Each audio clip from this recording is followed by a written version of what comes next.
Hi everyone, happy Friday. Obviously I've come back to read the next part of our story, but first of all I wanted to say a big thank you to Party Mania Discos for the fantastic Easter disco that we had yesterday.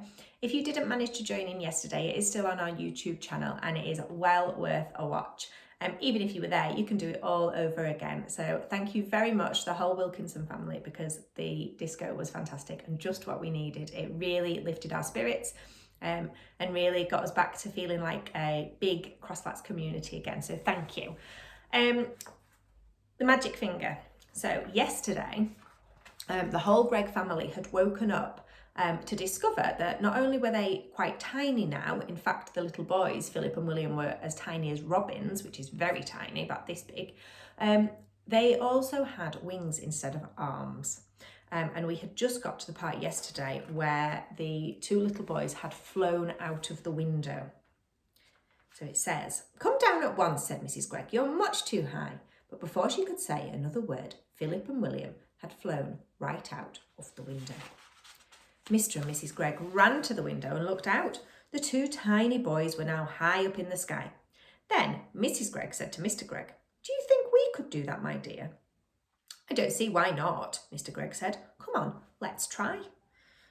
Mr. Gregg began to flap his wings hard, and all at once, up he went. Then Mrs. Gregg did the same. "Help!" she cried as she started going up. "Save me!" "Come on," said Mr. Gregg. "Don't be afraid." So out the window they flew far up into the sky, and it did not take them long to catch up with Philip and William. Soon the whole family was flying around and around together. "Oh, isn't it lovely?" cried William. "I've always wanted to know what it feels like to be a bird." "Your wings are not getting tired, are they, dear?" Mr. Gregg asked Mrs. Gregg. "Not at all," said Mrs. Gregg. "I could go on forever." "Hey, look down there," said Philip. "Somebody is walking in our garden." There are the Gregg family flying up above the fields around their house.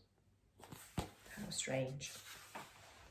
Then they all looked down, and there below them, in their own garden, they saw 4 enormous wild ducks.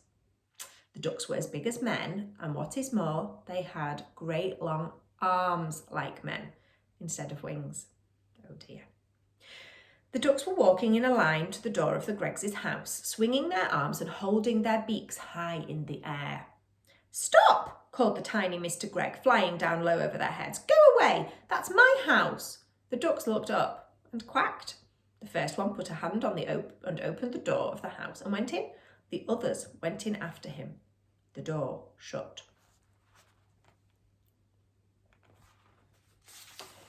The Greggs flew down and sat on the wall near the door. Mrs. Gregg began to cry. "Oh dear, she sobbed. "They have taken our house. What shall we do? We have no place to go." Even the boys began to cry a bit now.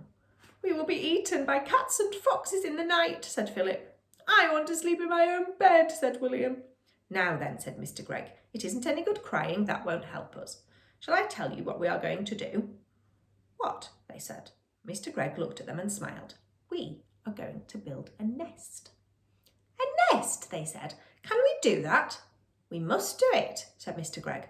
"Follow me. We've got to have somewhere to sleep." They flew off to a tall tree, and right at the top of it, Mr. Gregg chose the place for the nest.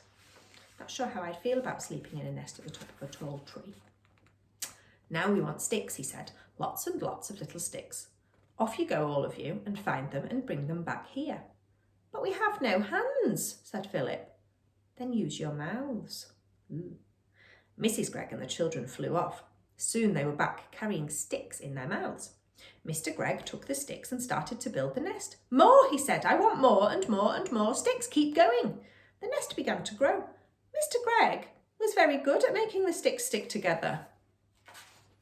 After a while, he said, "That's enough sticks. Now I want leaves and feathers and things like that to make the inside nice and soft." The building of the nest went on and on. It took a long time, but at last it was finished. "Try it," said Mr. Gregg, hopping back. He was very pleased with his work. "Oh, isn't it lovely?" cried Mrs. Gregg, going in and sitting down. "I feel like I might lay an egg any moment." The others all got in beside her. "How warm it is," said William. "And what fun to be living so high up," said Philip. "We may be small, but nobody can hurt us up here." But what about food? Said Mrs. Gregg. We haven't had a thing to eat all day. That's right, Mr. Gregg said. So we will now fly back to the house, go in by an open window and get a tin of biscuits when the ducks aren't looking. He's very resourceful, isn't he, Mr. Gregg? Oh, we'll be pecked to bits by those dirty great big ducks, cried Mrs. Gregg. We shall be very careful, my love, said Mr. Gregg, and off they went. This is them, look, in their nest at the top of a very tall tree. But when they got to the house, they found all the windows and doors closed. There was no way in. Just look at that beastly duck cooking at my stove, cried Mrs. Gregg as she flew past the kitchen. How dare she? And look at that one holding my lovely gun, shouted Mr. Gregg. One of them's lying in my bed, yelled William, looking into a top window. And one of them is playing with my electric train, cried Philip. And there are the gigantic ducks, having really quite a lovely time in the Greggs' house. Oh dear, said Mrs. Gregg.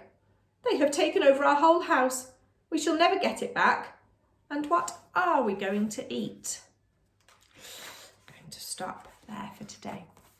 Have a lovely rest of your day. Thank you for watching. Remember to keep in touch and send us some photos of your teddy bears in the window. Bye.